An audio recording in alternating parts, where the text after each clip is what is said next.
अस्सलाम वालेकुम रहमतुल्लाहि व बरकातुहू। आज हम सब काबा का निर्माण और हजरे अस्वद का विवाद इसके बारे में पढ़ेंगे। आपकी उम्र का 35वां साल था कि कुरैश ने नए सिरे से खाना काबा का निर्माण शुरू किया। वजह यह थी कि काबा सिर्फ कद से कुछ ऊंची चहार दीवारी की शक्ल में था।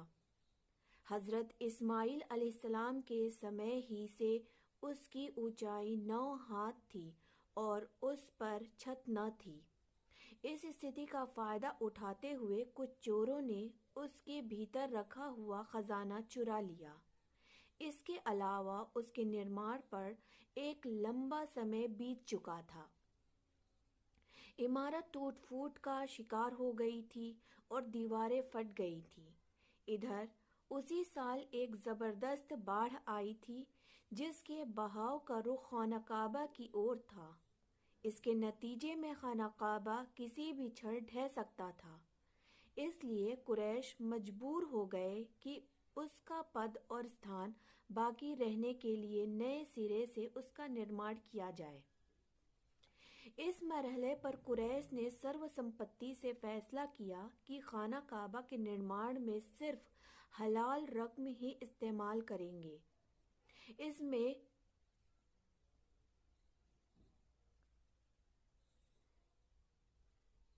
इसमें सूद का धन और किसी का नाहक लिया हुआ माल इस्तेमाल नहीं करेंगे।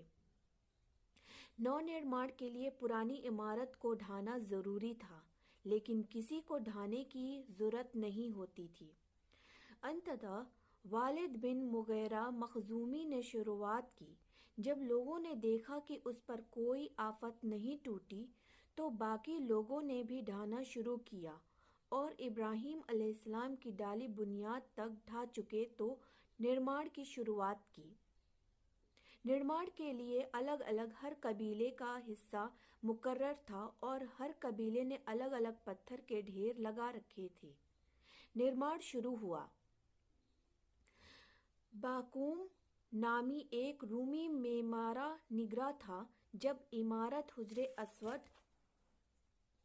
तक उठ गई तो यह झगड़ा उठ खड़ा हुआ कि हजरे अस्वद को उसकी जगह रखने का यश किसे प्राप्त होगा। यह झगड़ा 4-5 दिन तक चलता रहा और धीरे धीरे इतना आगे बढ़ गया कि लगता था हरम की धरती रक्त रंजित हो जाएगी। लेकिन अबू उमैया मखजूमी ने यह कहकर फैसले की एक शक्ल पैदा कर दी कि मस्जिद हराम के दरवाजे से जो व्यक्ति पहले प्रवेश करे उसे अपने झगड़े का मध्यस्थ मान ले। लोगों ने यह प्रस्ताव पास कर दिया। अल्लाह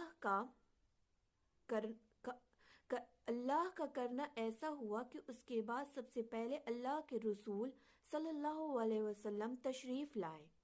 लोगों ने आपको देखा तो चीख पड़े, यह अमीन है, हम इनसे राजी हैं।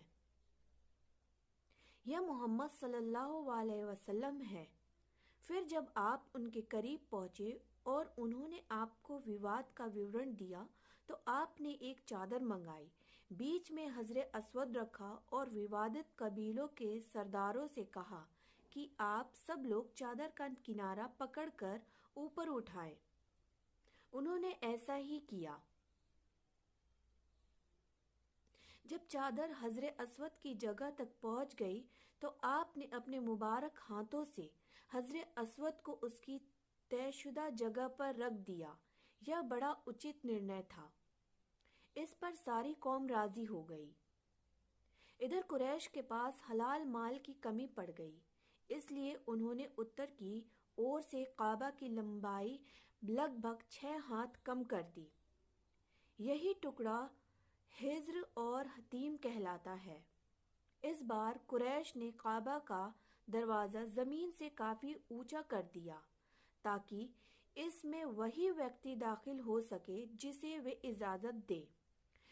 जब दीवारें 15 हाथ ऊंची हो गईं तो भीतर 6 स्तंभ खड़े करके ऊपर से छत डाल दी गई और काबा